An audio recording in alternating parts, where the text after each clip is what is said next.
Hello everyone, welcome back to our YouTube channel Shuttle Nomad.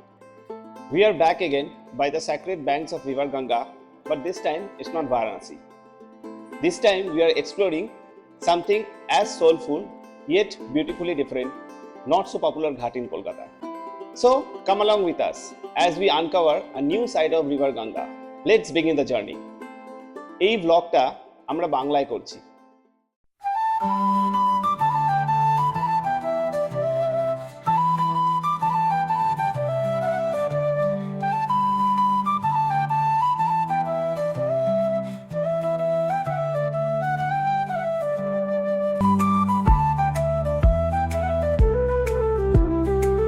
আজ আমরা এসেছি আগরপাড়ার রাধা গোবিন্দ কুঞ্জ মন্দির বা গিরিবালা ঠাকুর বাড়িতে।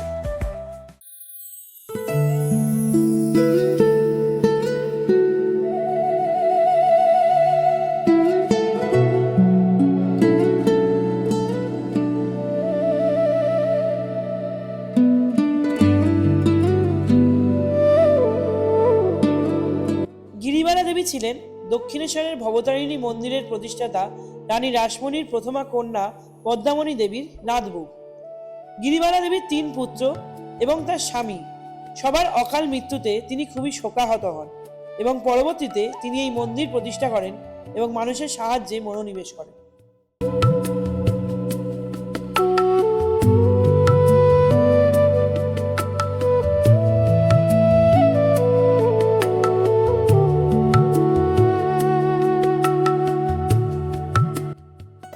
দক্ষিণেশ্বর মন্দির এবং গিরিবালা দেবীর রাধা গোবিন্দ মন্দির প্রতিষ্ঠা আশ্চর্যভাবে একই দিন, তারিখ ও মাসে হয়েছে। এই মন্দিরে জন্মাষ্টমী খুব বড় করে উদযাপন করা হয়। এছাড়া অন্নপূর্ণা পুজো, দুর্গা পুজো অনেক বড় করে উদযাপন করা হয়। প্রত্যেক দিন দুপুরবেলা অন্নভোগ পরিবেশন করা হয়।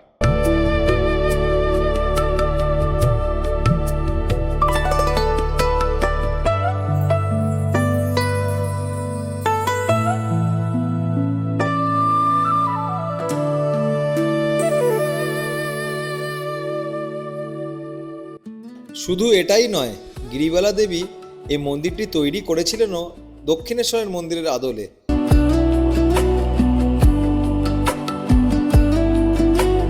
এখানে শ্রীকৃষ্ণের মূর্তিটি কোষ্ঠী পাথরের তৈরি এবং রাধারানী মূর্তিটি অষ্টধাতুর তৈরি।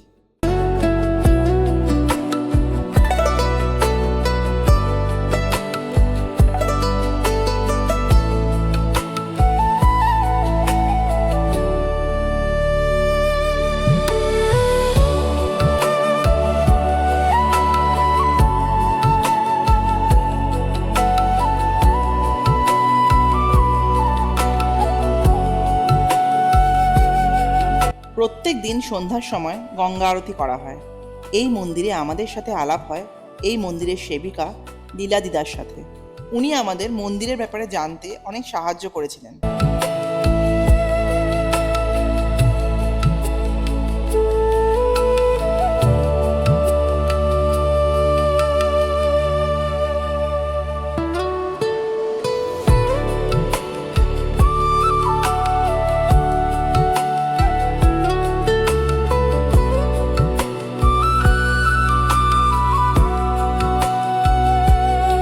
জলশ্রীতে মধ্যাহ্নভোজনের পর আমাদের পরবর্তী গন্তব্য ছিল চন্দননগরের ফ্রেঞ্চ কলোনি। ও হ্যাঁ, জলশ্রীর ফ্রেঞ্চ ফ্রাইটা কিন্তু দারুণ ছিল।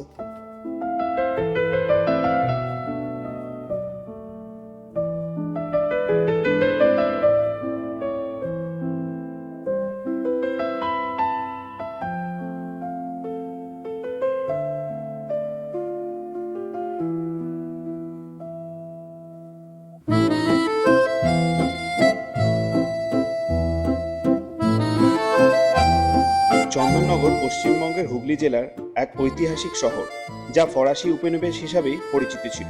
ব্রিটিশদের সাথে যুদ্ধে শহরটি ক্ষতিগ্রস্ত হলেও পরে সেটা আবার ফরাসিদের দখলে যায়। পরবর্তীকালে 1952-তে চন্দননগর ভারতে অন্তর্ভুক্ত হয়।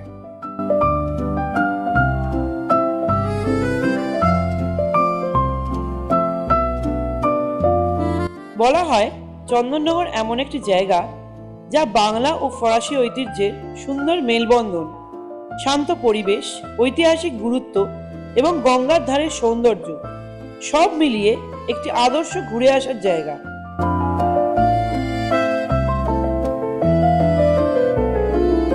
চন্দননগরের দর্শনীয় স্থানগুলির মধ্যে সবচেয়ে জনপ্রিয় হল স্ট্র্যান্ড রোড, ফরাসি গির্জা, পাতালবাড়ি, চন্দননগর মিউজিয়াম অ্যান্ড ইনস্টিটিউশন। ফরাসি ধাঁচের পুরনো বাড়ি ও স্থাপত্য সত্যিই নজর কাড়ে।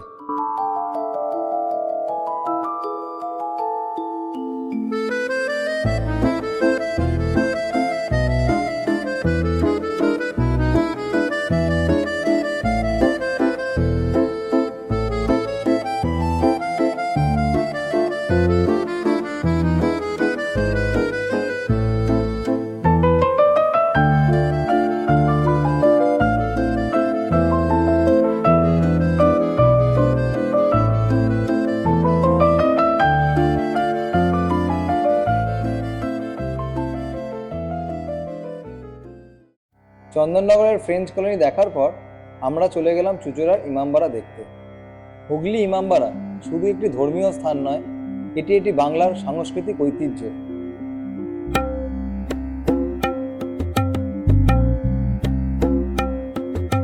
হুগলি ইমামবাড়ার সবচেয়ে বিখ্যাত হলো এর প্রবেশদ্বারে 150 ফুট উচ্চতার টাওয়ার এবং সেই টাওয়ারের ঘুলকি।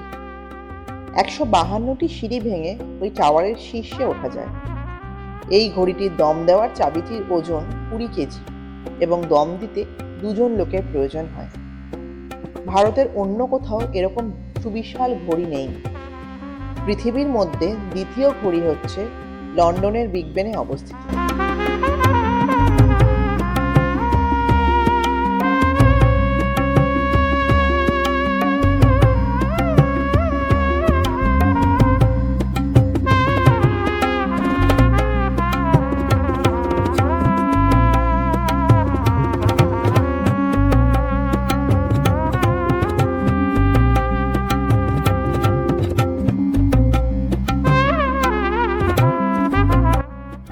সূর্যঘড়ি বা সানক্লক প্রথম তৈরি হয় মিশরে।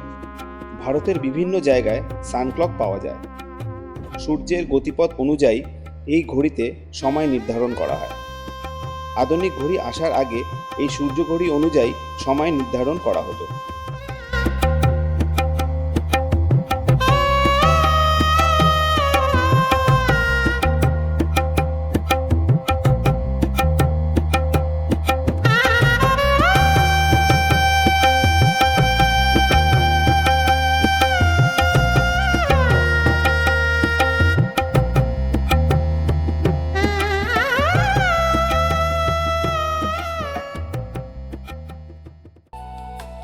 চন্দননগর খুব সুন্দর এবং শান্ত একটি জায়গা।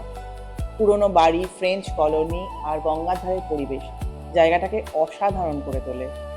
আমাদের একদিনে সবটা ঘোরা সম্ভব হয়নি, তাই আমরা আবার ফিরে আসবো। Thank you everyone for watching Varanasi. আমাদের বারাণসী ব্লগটা দেখার জন্য আপনাদের অশেষ অনেক ধন্যবাদ। এবং আমাদের এরকম ছোটখাটো প্ল্যান মানে হতেই থাকছে, আমরা নতুন নতুন ব্লগ নিয়ে আসবো।